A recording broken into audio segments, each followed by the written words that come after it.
A cruel farmer pushed his wife and Apache's prisoner, kept to cook, until the chief's son defied all and made her his wife. He was just passing through, a lone Apache warrior on a dusty Arizona road. She was just another white woman in a violent marriage, invisible to everyone who could have helped. But what he witnessed that day would ignite something neither the law nor society could control. A push, a scream, a fall that should have killed her. Before we begin, tell me, where in the world are you watching from? Let me know in the comments. Arizona Territory, 1872. Takoda had been tracking a wounded deer when he heard the voices. He froze beside the dirt road. Two voices, a man's harsh and angry and a woman's pleading. Please, Jacob, I'm sorry. Sorry. You embarrassed me in front of the entire town. A wagon had stopped on the road below.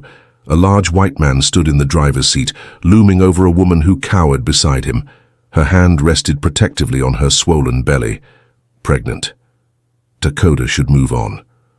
White people's problems were not his concern, but something about her terrified silence reminded him of his own mother, before the soldiers came. You're my wife, Martha, my property. You do what I say. Yes, Jacob. I won't. Damn right you won't. I'm done with you. What happened next seemed to occur in slow motion. Jacob grabbed her arm. She gasped, tried to pull away. He yanked her forward, then shoved her, hard. Martha tumbled from the wagon. Her scream cut off as she hit the ground with a sickening thud. She rolled once and went still. Jacob stared down at her. Then he spat. Get up. Stop being dramatic. Martha didn't move. I said get up. Nothing. Jacob climbed down, nudged her with his boot. Stop playing games. Takoda could see what the man couldn't, or didn't care to see. The unnatural angle of her leg, the blood seeping through her dress, her shallow, pained breathing. She was badly hurt, maybe dying, and her husband was going to leave her. Fine. Lie there if you want. Maybe a night with the coyotes will teach you respect. He turned toward the wagon. Takoda moved. He emerged from the brush, bow in hand, arrow nocked. The threat was clear. Jacob froze. His hand moved toward his rifle. I wouldn't, Takoda said in careful English. This is none of your concern, Redskin. You hurt woman. Make her your concern. She's my wife. I can do what I want. No. Takoda aimed the arrow at Jacob's chest. You leave. Now. Jacob's face went purple. You threatening a white man? I'll have the law on you. No law here. Just you. Just me. Just her. Takoda's voice was steady. And only two of us leaving alive if you don't go. Jacob looked like he might fight, but something in Takoda's eyes made him reconsider. Keep the bitch, Jacob spat. She's no use to me anyway, probably killed my son with her clumsiness. He climbed onto the wagon and rode away, leaving only dust and the broken woman. Takoda rushed to her side. She was young, maybe 25, with dark blonde hair and a face covered in bruises. Old bruises, yellow and green. This wasn't the first time. Can you hear me? Takoda asked gently. Her eyes fluttered open. Blue eyes, pale as winter sky. He left me, she whispered. He did, but I won't. Can you move? She tried, gasped. Tears leaked from her eyes. My leg. And the baby. I take you somewhere safe, get help. Her eyes focused on him and widened. You're Apache. Yeah, are you going to kill me? The question was asked with weary acceptance, as if death would be a mercy. No, Takoda said softly. I'm going to save you. He lifted her carefully. She cried out, her body rigid with pain. Blood stained his shirt where her hip pressed against him. I know it hurts, but my camp is not far. I have medicine. You will be safe. Safe, she repeated, as if the word was foreign. I don't remember what that feels like. Takoda carried her through the brush. She was too light for a woman so far along in pregnancy. Her husband had been starving her. His camp was hidden in a small canyon. A temporary shelter just hides over poles. His horse grazed nearby. He laid her on his bedroll as gently as possible. She whimpered, hands moving to her belly. The baby, she gasped. Please, I don't care what happens to me, but the baby? I see what I can do. He'd learned healing from his grandmother. He knew herbs, how to set bones, stop bleeding, but he'd never delivered a baby. He examined her carefully. The leg was broken, a clean break he could splint. The hip was badly bruised, bleeding. But the baby worried him most. Her belly was hard, rigid. When he pressed gently, she screamed. "Contractions," she gasped. "I'm having contractions, but it's too early. The baby isn't due for another month." "Baby coming anyway, because of fall." "No, it's too early. The baby won't survive. Please." She broke off, crying out as another contraction seized her. Dakota had faced enemy warriors and never flinched, but watching this woman's agony, knowing he might not save her or her child, filled him with fear. "I do everything I can," he promised. "Everything. You must fight. For baby. For yourself." She looked at him through tears. "Why? Why would you help me? I'm nothing. My own husband threw me away." "You are not nothing," Dakota said fiercely. "You are mother. You are fighter. You are alive. That is everything." And as another contraction racked her body, as the Arizona sun set in shades of blood and fire, Dakota made a silent vow. This woman would survive. Her baby would survive. And the man who'd thrown them both away would learn that some acts of cruelty have consequences no sheriff could deliver. The labor lasted through the night. Dakota gave her willow bark tea for pain, held cool water to her lips, and spoke softly in Apache, words she couldn't understand, but found comforting. "I can't do this," she gasped during a brutal contraction. "You can. Keep fighting." At dawn, the baby finally came. A girl, tiny, premature, barely breathing. Dakota wrapped her in his softest hide and rubbed her chest gently until she let out a weak cry. Martha sobbed with relief. "She's alive." "Yes, small, but alive. Strong like mother." He placed the baby on Martha's chest. The infant was no bigger than Dakota's hand, but her tiny fingers curled around Martha's thumb. "Hello, little one," Martha whispered. "Hello, my brave girl." "What you call her?" Martha looked at Dakota, this stranger who'd saved her life, delivered her baby, asked for nothing. "Hope," she said quietly. "Her name is Hope." Over the next 3 days, Dakota cared for them both. He splinted Martha's leg, cleaned wounds, changed bandages. He showed her how to keep the baby warm, how to help her nurse. He hunted, cooked, brought water.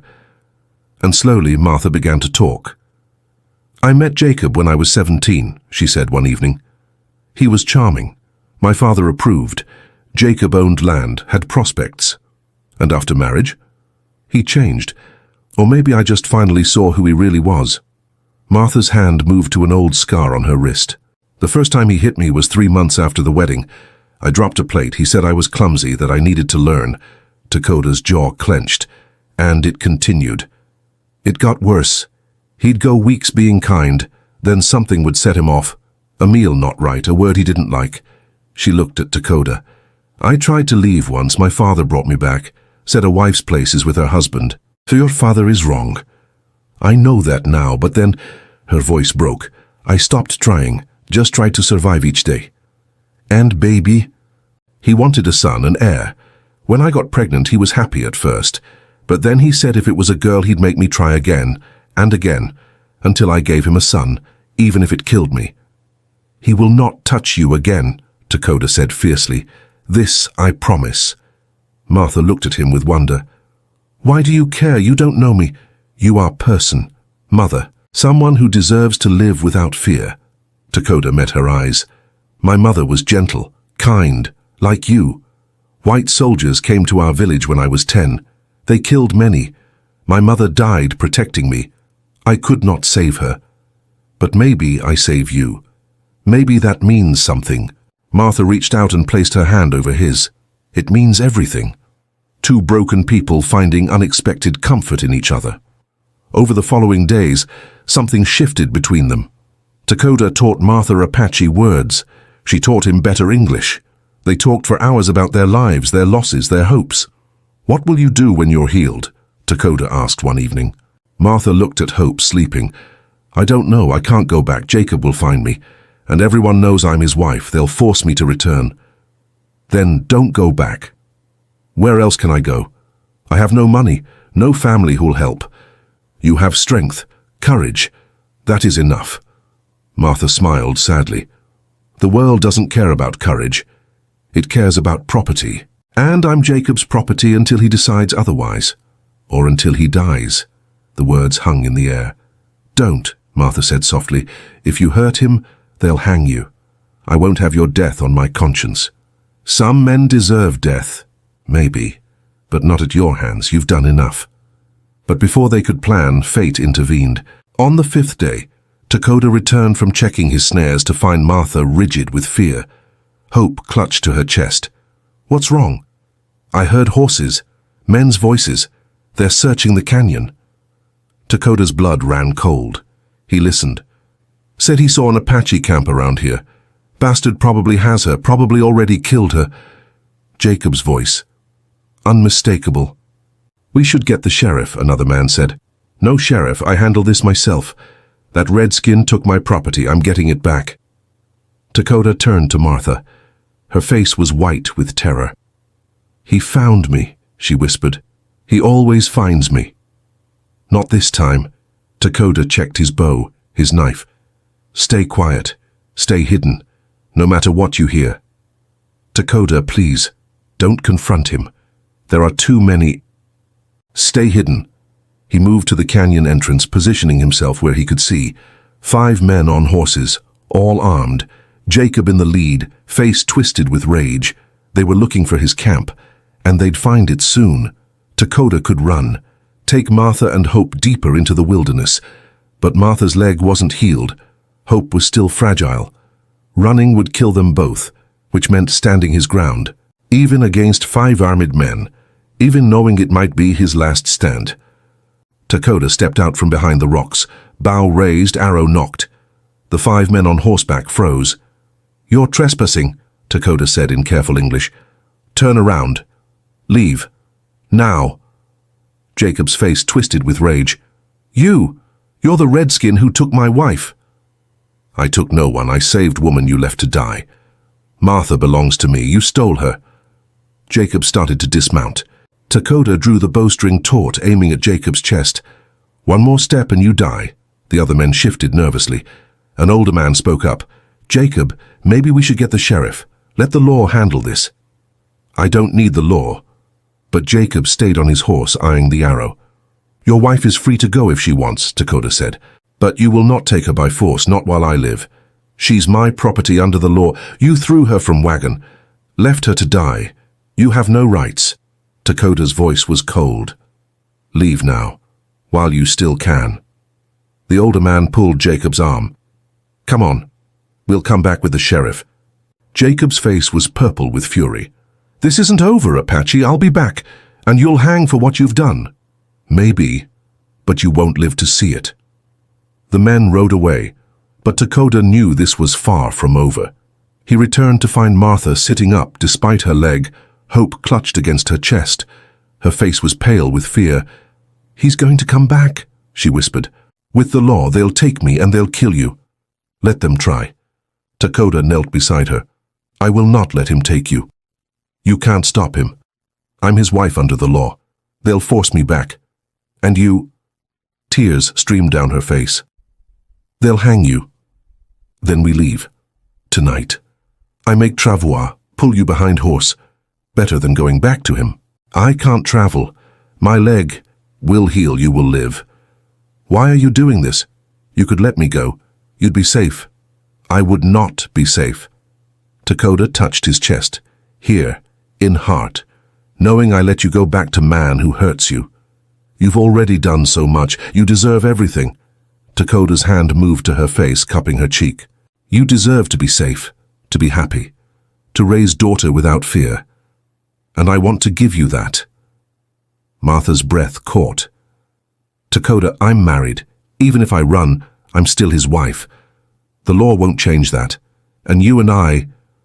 She looked away. People would never accept it. An Apache and a white woman, it's forbidden. Many things are forbidden. Does not make them wrong. What are you saying? Dakota took a deep breath. I am saying that caring for you, talking with you, watching you be mother, I have felt more alive than since my mother died. When I look at you, I see not white woman or married woman. I see Martha, strong, brave, beautiful. Dakota, I am saying I have feelings for you. He struggled for words. In my language we say she nishwi. It means you are in my heart, and you are, Martha. Martha stared at him, tears streaming. I can't. I shouldn't. This is wrong. Why? Because your husband is cruel? Because society says Apache and white cannot love?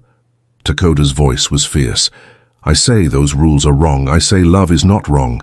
And I love you, Martha, even if you can never love me back. The words hung heavy between them. Martha's hand covered his on her cheek. You shouldn't love me. I'm broken. I have nothing but trouble and a child that isn't yours. You are not broken. Hope is beautiful gift. And trouble. Dakota smiled slightly. I am Apache. Trouble is my way of life. Despite everything, Martha laughed, a sound Dakota had never heard from her before. It was beautiful. This is insane, she said, still laughing and crying. Absolutely insane. I should say no, should say this is impossible. But I don't want to. Martha's voice dropped to a whisper. When I'm with you, I feel safe. I feel seen. I feel like maybe I deserve to be happy, and She took a shaky breath. I have feelings for you too, Dakota. Feelings I shouldn't have. Feelings that terrify me. Then be terrified with me. Be safe with me. Be happy with me. Dakota leaned closer. Let me love you. Let me protect you and hope. Let me show you what it means to be cherished instead of owned. It's forbidden. Many best things are. It's dangerous. Life is dangerous. Love is worth the risk. The world will never accept us. Then we make our own world. Just you, just me, just hope. Dakota's forehead touched hers. What do you say? Martha looked at him, this brave, gentle man who'd saved her life and now offered her his heart. Every rational part of her brain screamed that this was wrong, impossible, doomed. But her heart whispered something different. Yes, she breathed, yes to all of it. And then she kissed him. It was gentle, tentative, two people who'd been broken finding wholeness in each other. Dakota's arms came around her carefully, and Martha melted into the embrace. When they broke apart, both were crying and smiling. We're insane, Martha whispered. Completely, Dakota agreed. This will end badly. Maybe, but at least we face it together. And as the Arizona sun set and painted the sky in gold and crimson, two people from different worlds chose to build something new. Something forbidden, something dangerous, something worth fighting for. They left at first light. Dakota fashioned a travois from saplings and hide that could be pulled behind his horse. Martha lay on it with hope bundled against her chest. It will hurt, he warned, but we must put distance between us and Jacob. I know. Martha gritted her teeth as the travois jolted. Just go. They traveled north, deeper into Apache territory. Dakota moved quickly but carefully, always watching for pursuit. On the second day he found fresh horse tracks, 5 riders, moving fast. How far behind? Martha asked. Half day, maybe less. They have tracker. Dakota's face was grim. We make stand at canyon ahead, narrow entrance, easy to defend. They reached the canyon by afternoon, a narrow passage between high rock walls opening into a hidden valley. Dakota positioned Martha and Hope behind boulders, then took his position at the entrance, bow ready. Hours passed. Then voices echoed off the canyon walls. Trail leads in here, Jacob's voice. 5 men rode into the passage single file, Jacob in the lead, followed by 4 others and a tracker. Spread out, Jacob ordered. Search every... Dakota's arrow took the tracker in the shoulder. The man screamed and fell. Horses spooked, bucking wildly. He's here, the Apache! Chaos erupted. Men scrambled for rifles. Dakota fired again, piercing another man's leg. He moved like smoke through the rocks, appearing long enough to fire, then vanishing. Within minutes, 3 men were wounded. The others fired wildly at shadows. "Fall back!" one shouted. "This is suicide!" "No!" Jacob's face was purple. "That savage has my wife." "Then you're leaving in a coffin," Takoda's voice echoed from everywhere and nowhere. Jacob spun, raising his rifle. "Show yourself, coward."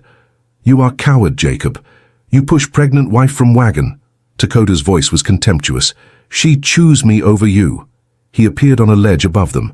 "Now you choose. Leave now or die here." No one moved. Then a wounded man spoke weakly. "Jacob, let's just go. Get the law." "The law will take months. She'll disappear." Jacob raised his voice. "Martha, come out now or I'll kill this Apache and burn every Apache camp I find until you come home." Martha gasped. Hope cried louder. Takoda's eyes flickered to their hiding place. "You make threats you cannot keep," Takoda said. "Can't I? I have friends who want your people gone. Men who'd be happy to have an excuse to wipe out every savage in this territory." Jacob shouted again. "Martha, one chance. Come out or I'll make his people pay." Martha stood despite her broken leg. Takoda saw her emerge, hope in her arms. "No," he said sharply. "Martha, no, it's over, Takoda. I won't let him hurt innocent people because of me." She limped forward using her crutch. Jacob's face lit with triumph. "That's my girl. Always knew you'd see reason. I'm not your girl and I'm not doing this for you." She reached Jacob's horse. He dismounted, reaching for her roughly. "Time to go home, wife." But Takoda dropped from the rocks like lightning, knife in hand. Before Jacob could react, the blade was at his throat. "Let her go." The other men raised rifles, but Takoda pressed the knife deeper. Blood trickled down Jacob's neck. "Shoot me, and he dies first," Takoda said calmly. "I kill 3 of you before you kill me. Who wants to be first?" No one moved. Jacob's face went white with fear. "Martha stays with me, by her choice. You go back to your town. You tell everyone she is dead, but you leave her alone, forever. And if I don't?" Jacob's voice shook. "Then I come for you, not today, not tomorrow, but someday, when you think you are safe, I will come, and you will know what it feels like to be helpless while someone destroys you." Takoda leaned closer. "I am Apache. We do not forget. We do not forgive. And we are very patient." Jacob stared into Takoda's eyes and saw his own death. "Fine," he whispered. "Take her. She's more trouble than she's worth." "No. Not good enough. You swear, on your honor, on your God, that you will never come for her again, that you will leave her to live in peace." I swear, on God, on my honor." Takoda held him a moment longer, then released him. Jacob stumbled backward, hand to his bleeding neck. "Go, before I change my mind." The men scrambled onto their horses and disappeared, leaving only dust. Martha stared at Takoda, tears streaming. "You didn't have to do that. You could have let me go. Been safe." "I told you," Takoda said, pulling her into his arms.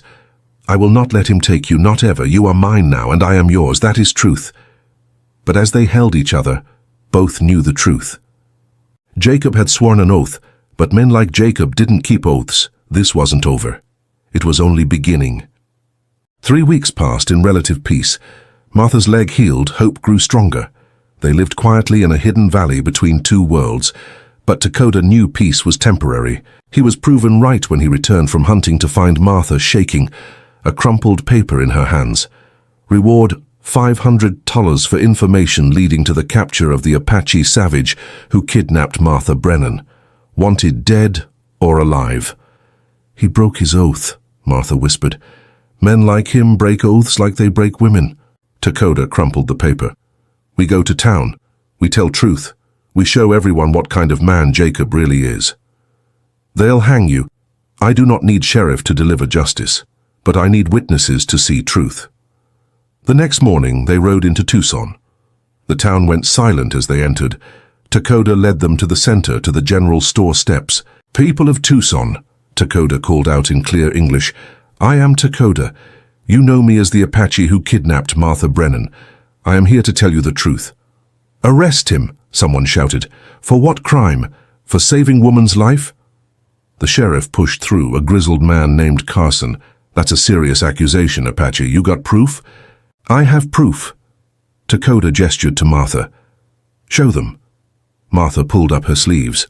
The crowd gasped. Her arms were covered in scars, old burns, healed cuts, rope burns around her wrists. "These are from my husband," Martha said steadily. "Jacob Brennan. He beat me for 5 years, burned me with cigars, tied me up when I tried to leave." She turned to show her back. Even through her dress, the raised welts were visible. "And when I was 8 months pregnant, he pushed me from our moving wagon, trying to kill me and our baby."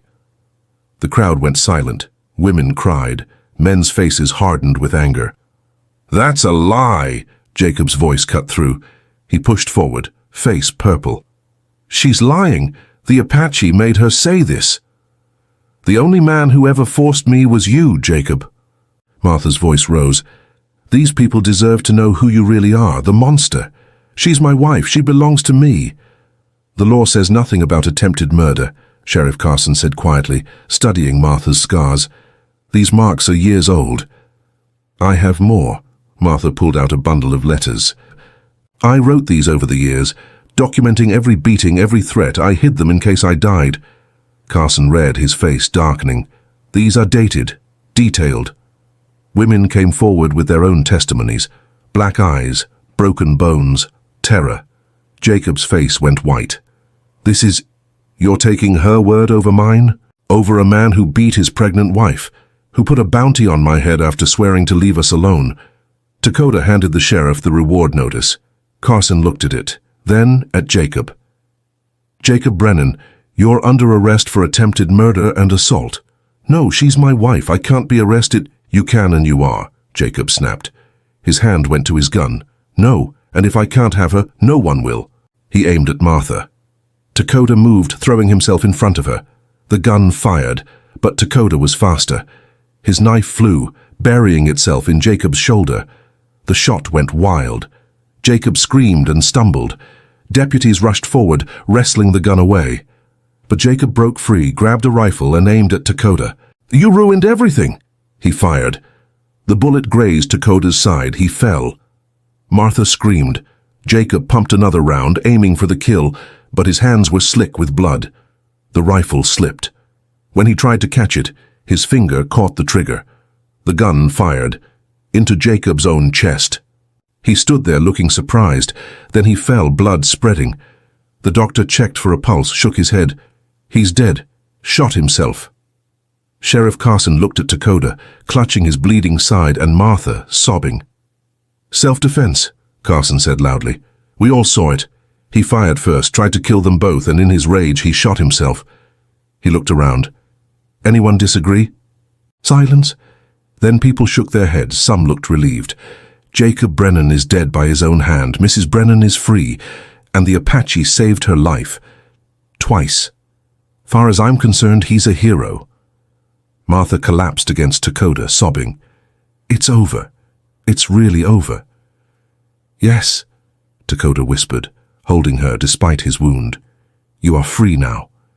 Truly free."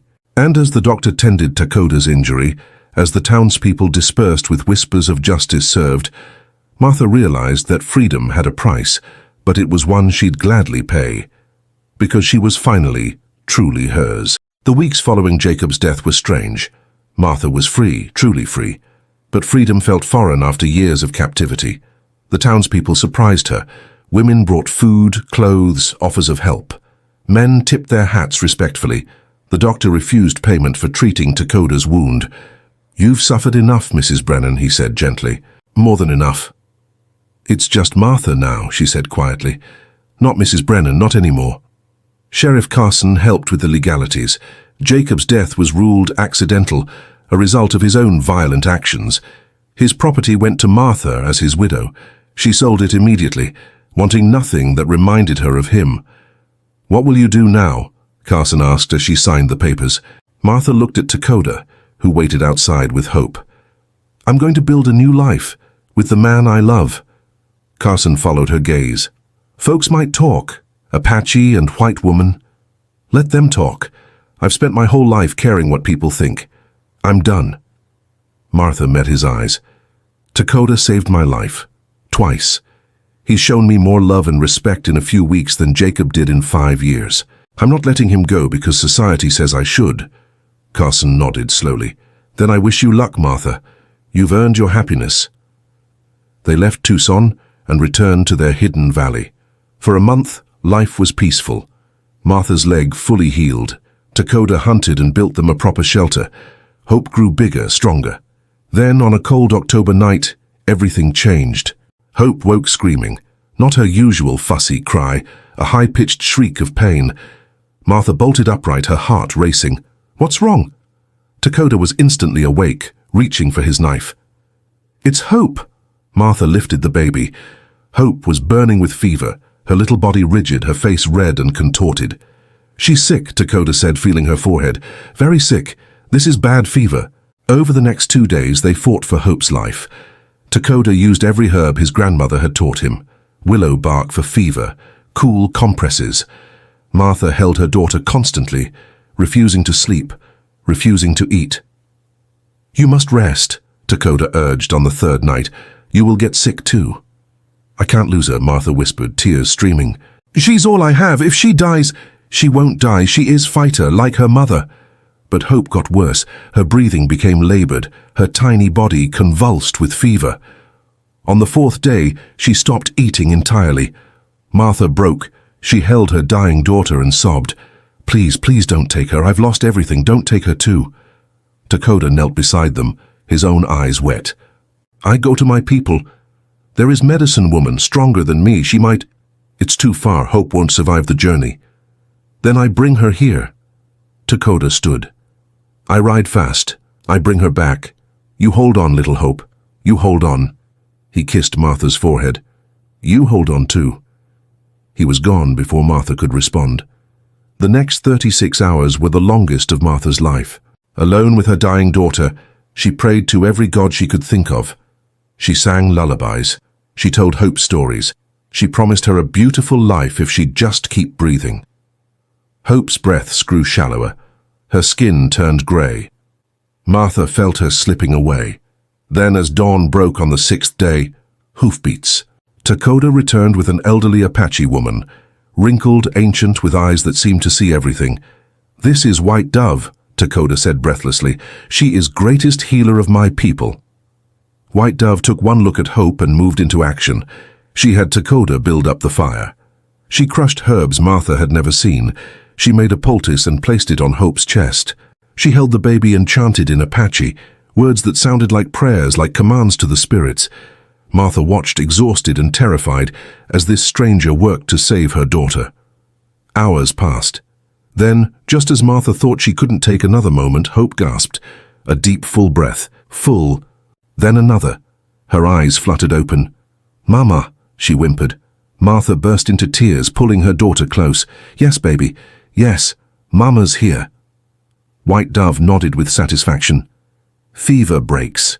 She will live, but she needs rest. And Mother needs rest too. You look like death. Martha laughed through her tears. I feel like death. Then sleep. I watch her. I watch you both. White Dove's weathered hand touched Martha's cheek. My grandson has chosen well. You have strong heart, strong spirit. Welcome to family. And Martha realized White Dove was Dakota's grandmother, the medicine woman who'd taught him everything. She'd traveled 2 days to save a white woman's child. Thank you, Martha whispered. Thank you for giving me back my daughter. Thank grandson. He rode like wind itself to bring me. White Dove smiled. He loves you very much, both of you. Martha looked at Dakota, who was watching them with relief and exhaustion on his face. I know, she said softly, and I love him too. For the first time since Jacob's death, since the terror and the freedom and the fear, Martha felt something settle in her chest. Hope would live. Dakota loved her. His people had accepted her. She was finally truly home. White Dove stayed for 2 weeks, ensuring Hope fully recovered.